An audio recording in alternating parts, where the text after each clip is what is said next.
क्या आपने कभी यह सोचा है कि शिव को पाने के लिए साधक क्यों वर्षों तक तप करते हैं? क्या सिर्फ मंदिर जाकर शिवलिंग पर जल चढ़ाना ही शिव भक्ति है? क्या रुद्राक्ष वाकई एक जादुई बीज है जो मनुष्य को मोह माया से दूर और शिव तत्व के पास ले जाता है? क्या ध्यान और साधना ही वे द्वार हैं जिनसे हम शिव के स्वरूप को अनुभव कर सकते हैं? इन प्रश्नों के उत्तर जानने से पहले एक बार कल्पना कीजिए, शिव कैलाश पर ध्यानमग्न है, ब्रह्मांड के रहस्य उनके भीतर है। फिर एक दिन उन्होंने अपनी चेतना का झरोखा खोला और मानव जाति की ओर दृष्टि डाली। उन्होंने देखा मानव दुखी है, उसके मन में भय है, लालच है, भ्रम है, भटकाव है, उसे अपने ही जीवन का अर्थ नहीं पता। शिव को यह देखकर पीड़ा हुई। उन्होंने अपनी त्रिनेत्र से नहीं बल्कि करुणा से भरी दो आंखों से आंसू बहाए। वे आंसू पृथ्वी पर गिरे और जहां जहां गिरे वहां उग आए दिव्य बीज जिन्हें हम आज रुद्राक्ष कहते हैं। ये आंसू मात्र जल की बूंदें नहीं थे, वे स्वयं शिव तत्व का अंश थे। एक ऐसा अंश जो हमें मोह माया से परे, ध्यान की गहराइयों में, साधना की तीव्रता में शिव से मिलाने की कुंजी बन सकता था। रुद्राक्ष एक ऐसा नाम जो सुनते ही मन में एक अद्भुत आध्यात्मिक तरंग उठती है। एक बीज, एक माला, एक गहना या एक प्रतीक नहीं, रुद्राक्ष उससे कहीं अधिक है। यह शिव से जुड़ी वह ऊर्जा है जिसे केवल धारण नहीं किया जाता बल्कि अनुभव किया जाता है। शिव जो न आदि है न अंत, जो शून्य भी है और पूर्ण भी, जिनकी सत्ता तत्वों से परे है। शिव को समझना शब्दों से परे है, परंतु क्या रुद्राक्ष, ध्यान और साधना के माध्यम से हम शिव तत्व तक पहुंच सकते हैं? क्या ये तीनों मिलकर शिव से साक्षात्कार की कुंजी बन सकते हैं? यही प्रश्न है जो इस संपूर्ण लेख का केंद्र है। शिव को पाने के लिए न केवल भक्ति चाहिए होती है बल्कि साधना, त्याग और अंतःकरण की शुद्धता भी अनिवार्य होती है। रुद्राक्ष जो स्वयं रुद्र अर्थात शिव की आंखों से उत्पन्न हुआ, वह कोई साधारण वस्तु नहीं। ये बीज शिव की चेतना का प्रतीक है और इनका हर छेद, हर मुकुट, हर रेखा एक रहस्य छुपाए हुए है।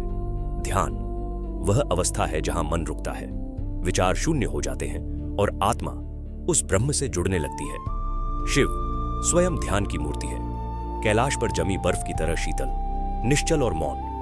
ध्यान वह माध्यम है जिससे हम शिव तत्व के सबसे निकट पहुंच सकते हैं। जब रुद्राक्ष धारण कर ध्यान किया जाए तो ऊर्जा का प्रवाह और अधिक प्रबल होता है। रुद्राक्ष हमारे शरीर की विद्युत धारा को संतुलित करता है जिससे ध्यान में स्थिरता आती है। परंतु केवल रुद्राक्ष पहनना या कुछ समय ध्यान करना ही पर्याप्त नहीं। साधना ही वह अंतिम सीढ़ी है जो शिव तत्व के द्वार को खोलती है। साधना केवल क्रिया नहीं, एक जीवन पद्धति है। यह तप है, व्रत है और समर्पण का रूप है। जब कोई साधक रुद्राक्ष धारण करता है, प्रतिदिन ध्यान करता है और साधना के पथ पर चलता है, तब वह धीरे धीरे अपने भीतर छिपे हुए शिव तत्व को जागृत करने लगता है।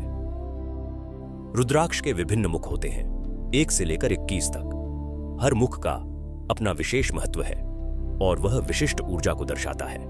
एक मुखी रुद्राक्ष को स्वयं शिव का स्वरूप माना गया है। यह अत्यंत दुर्लभ होता है और इसका प्रभाव साधक के चेतन स्तर को अत्यंत ऊंचा कर देता है। वहीं पंचमुखी रुद्राक्ष सबसे सामान्य और सुरक्षित माना गया है, जिसे कोई भी पहन सकता है। यह साधारण ध्यानार्थियों के लिए एक आदर्श माध्यम है। जब कोई व्यक्ति नियमित रूप से रुद्राक्ष धारण कर ध्यान करता है तो उसका मन स्थिर होने लगता है, सांसों की गति धीमी होती है, विचारों की उथल पुथल शांत होती है और चेतना भीतर की ओर मुड़ने लगती है। यही वह अवस्था है जहां साधना जन्म लेती है। साधना में व्यक्ति अपने शरीर और मन को वश में करता है।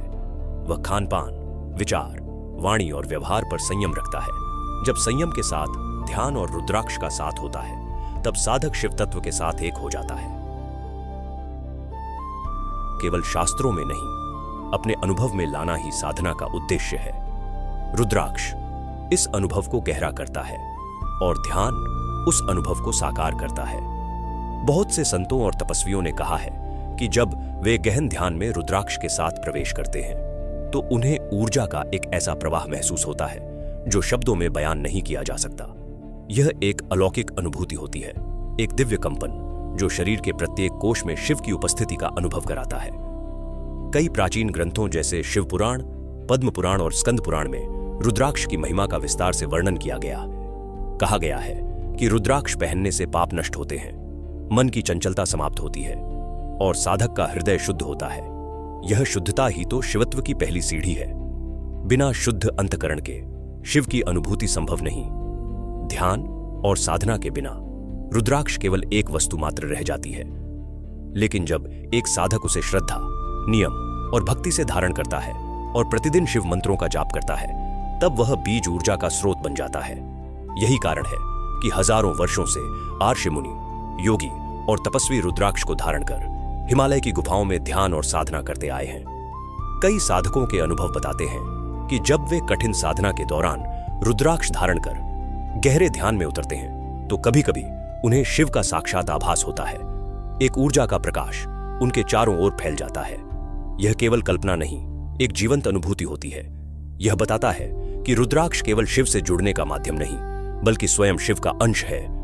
रुद्राक्ष, ध्यान और साधना, ये तीनों मिलकर एक त्रिकोण बनाते हैं जो साधक को शिव तत्व तक ले जाते हैं। रुद्राक्ष शरीर को तैयार करता है, ध्यान मन को स्थिर करता है और साधना आत्मा को ऊंचाई पर ले जाती है। जब ये तीनों संतुलन में होते हैं तब साधक ब्रह्मांडीय चेतना से जुड़ जाता है और वही चेतना है शिव तत्व।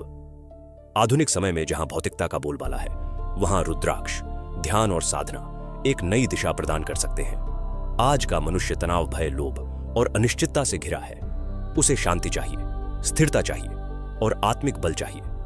ये तीनों साधन उसे न केवल मानसिक शांति देते हैं, बल्कि उसे अपने भीतर की शक्ति से परिचित कराते हैं। और वह शक्ति, वह चेतना शिव तत्व ही है। साधक को चाहिए कि वह रुद्राक्ष को केवल एक गहने की तरह न धारण करे, बल्कि उसके साथ अनुशासन, भावना और निष्ठा भी रखे। वह प्रतिदिन ध्यान के लिए समय निकाले, अपनी साधना को दृढ़ बनाए और शिव के प्रति समर्पण रखे। शिव को पाने के लिए न तो मंदिर जरूरी है, न कोई मूर्ति। केवल एक शुद्ध मन, सच्चा ध्यान और गहन साधना पर्याप्त है। आखिर में यह कहना उचित होगा कि हां, रुद्राक्ष, ध्यान और साधना ये केवल साधन नहीं, बल्कि शिव तत्व की आध्यात्मिक कुंजी है। इनकी सहायता से कोई भी साधक, चाहे वह किसी भी पृष्ठभूमि से हो, अपने भीतर के शिव को जागृत कर सकता है। वह न केवल बाहरी जीवन में संतुलन पाएगा, बल्कि भीतर की यात्रा में भी प्रकाश पाएगा। शिव की प्राप्ति बाहर से नहीं, भीतर से होती है, और वह भीतर की यात्रा शुरू होती है एक रुद्राक्ष की माला, एक शांत ध्यान और एक निष्ठावान साधना से। क्या आपने कभी रुद्राक्ष पहना है? क्या ध्यान या साधना में आपको शिव का कोई आभास हुआ है? कृपया कमेंट में अपने अनुभव शेयर करें। हो सकता है आपकी यात्रा किसी और के लिए शिव की राह बन जाए। यदि आप यह जानना चाहते हैं कि सदाशिव और नारायण की ऊर्जा कैसे मिलती है, उन्होंने सृष्टि की रचना क्यों और कैसे की, और उनकी शक्तियां क्या हैं, तो नीचे कमेंट में लिखें। पार्ट 2। अगली वीडियो में हम इस दिव्य रहस्य को और गहराई से जानेंगे। क्या आपको हमारा यह वीडियो पसंद आया? यदि इसने आपके हृदय को छू लिया हो तो कृपया लाइक करें, शेयर करें और सब्सक्राइब करें। हम ऐसे ही और भी गहरे आध्यात्मिक ज्ञान से भरपूर वीडियो आपके लिए लाते रहेंगे। आपकी एक सब्सक्रिप्शन हमारे लिए आशीर्वाद के समान है। श्री हरि नारायण की कृपा आप पर बनी रहे। आपको जीवन में सुख, शांति और आत्मिक संतुलन प्राप्त हो। जय श्री हरि नारायण। ओम नमः शिवाय। और आने वाले भागों में हम आपके लिए लेकर आएंगे और भी गहराई से भरे हुए वीडियो भगवान विष्णु के अवतारों पर, राम, कृष्ण और वे सभी रूप जिन्होंने समय समय पर इस धरती पर अवतार लिया, मानवता की रक्षा की और अधर्म का नाश किया। हम दिखाएंगे कि हर काल चक्र में विष्णु किस रूप में प्रकट होते हैं, कैसे वे हर युग में सृष्टि को संतुलित करते हैं और कैसे आज हम एक और काल चक्र के अंत के करीब खड़े हैं, जहां से सृष्टि का एक नया चक्र फिर से शुरू होगा।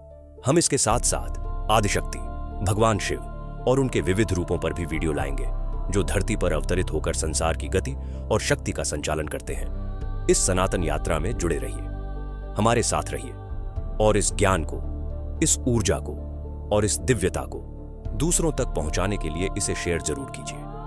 आपका साथ हमारे लिए प्रेरणा है। आपका समय, आपका ध्यान, धन्यवाद। जय श्री हरि नारायण।